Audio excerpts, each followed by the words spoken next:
Right, well, I am live. This is Federal Prison Talk. My name is Sean, and I'm just doing a little podcast tonight. Talk about some sentencing tips and guidelines, and I've been getting calls, um, like I do a lot, and guys are going through it. Pretrial blues, man, getting ready to get sentenced, all that kind of stuff. Yeah, I tell you, man, it's tough out there. It's really tough out there. I know what you're going through. I've been through it. I did a 52-month sentence for wire fraud.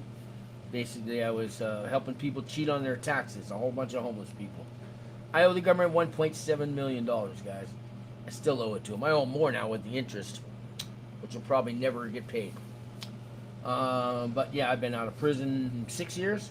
Got out 2000, June 30th, 2019. Yeah, so just celebrated my 6 years out of prison. I guess I didn't celebrate, but you know. And I've been doing this channel probably since I got out. Good 5 years, anyways. And I just wanted to do a show tonight because I haven't been slacking on the videos, guys. Because I work full time. Finally got back in the workforce. I was working for Wings for Life, and it was a good place to start. They help people getting out of prison get their lives back. And there's a knock on my door. So let me see who that is, and I'll be right back. Hey, I'm in the middle of a podcast. You can come in, but I'm in the middle of a podcast.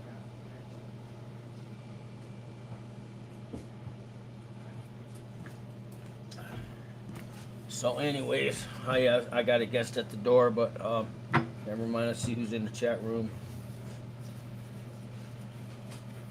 And we got somebody here in the room. Anyways, so where was I? I'm gonna show you guys a couple little clips here, and then we will talk about them. Let's see who we got in the chat room. Got a few people in the chat room. If you guys want to come on the show, there's a link on the side. You can call in or you can chat and we will talk. And let me just see here. Alright, so I'm not going to show the clips because I don't have them lined up. Anyways, just give it a couple minutes, see who's coming in the room here. Got 3 people in here. You know, today I was talking to my cousin, and he said, my whole family watches this show. I had no clue. So I got a lot of cousins still left out there. And I had no idea. So Shinoni is the Italian side of my family. I want to say hi to all the Shinonis out there. Okay? And I'm just waiting to see if somebody chats on anything. But I got a call from a guy named Paul today. He was asking me about character reference letters. And yeah, they are important, guys, but I don't want to say I wouldn't write more than 10. We don't want to make the judge work. And he was asking me, like, do I, would I help him with that? Yeah. Some of these guys out there are charging $5,000, $1,000. I told him, I'll help you $50 a letter or something like that. I'm not trying to do it for the money. But also, if you want a package of how to write them and stuff, just send me an email. It's all in the links and stuff, and I can get you, give you all the do's and don'ts and the tips and stuff, and save your money, give it to your family. You know what I mean? You don't need to hire nobody $2,000 or whatever. You really save your money. Paul took my advice. He said he didn't get a paid lawyer because in the feds you don't need one. They're going to work just as hard. In a state, in a state case, you probably want to hire a lawyer, not in the feds. Save your money. Those guys work really hard. I don't know how many jurisdictions there are. I don't know if there's 90 of them or what, but when you become a public defender in the feds, there's only 1 or 2 that work in the office. The rest are subcontracted lawyers that they hire out. And if you become a public defender in the feds, there's 1 or 2 in every office. You're as high as you can get. That's a job that they hold and they fight for, and they'll work for you. They'll usually work harder than a paid lawyer because they don't want to give up that position. It's really hard to get a public defender job in the feds. It's not like a public pretender in the States. Big difference, guys. Big difference, guys. So I got four people in the room here. If anybody wants to leave a chat or a message, please do so. Probably won't be on here too much longer if I don't get any more chats, because I just wanted to kind of let you guys know I'm still around, still doing videos. I had a lady today at 18 years in prison, but she wasn't feeling good. So we're gonna put it off till next week. So I canceled that. And boy, they're coming in the room there. They're coming in the room.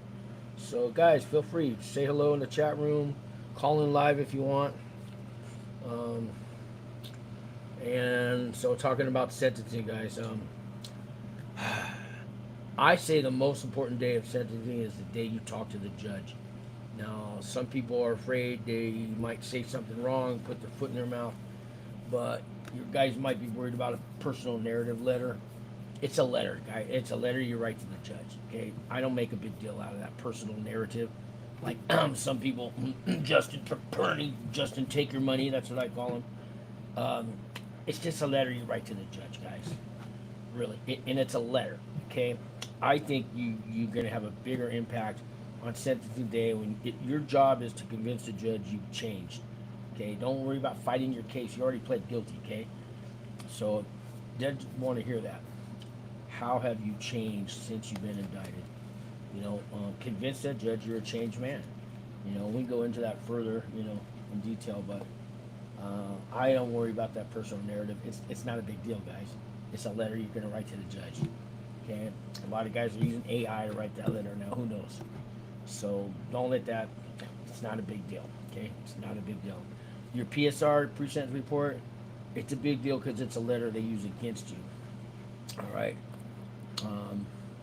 So that one you got to make sure your lawyer checks it every time they'll add details, and before they turn it into the judge, you got to make sure that these sneaky little prosecutors will add your juvenile record on there and everything else before they turn it to the judge, and you got to make sure your lawyer gets to look at it before it's turned into the judge. That's a whole other topic, the pre-sentence report. Don't let a lot of these guys scare you out there on that personal narrative, guys. Personal narrative, it's a letter. It's a letter you write to the judge. You know, it's like your own character reference letter to the judge. I don't look at it as a big deal. It's what you say on sentencing day. Anyways, I don't see too many people coming in the chat room. So I think I will end this pretty short here. Anyways, if you have questions, my number, all the information is down below. And I'll keep this short. So I got a guest that showed up here. Anyways, guys, that's about it. I'll wrap up this podcast. Let's see. Anything else? All right. I'll try to maybe come on tomorrow night with do some different things. All right, you guys, subscribe, hit that like button, and just remember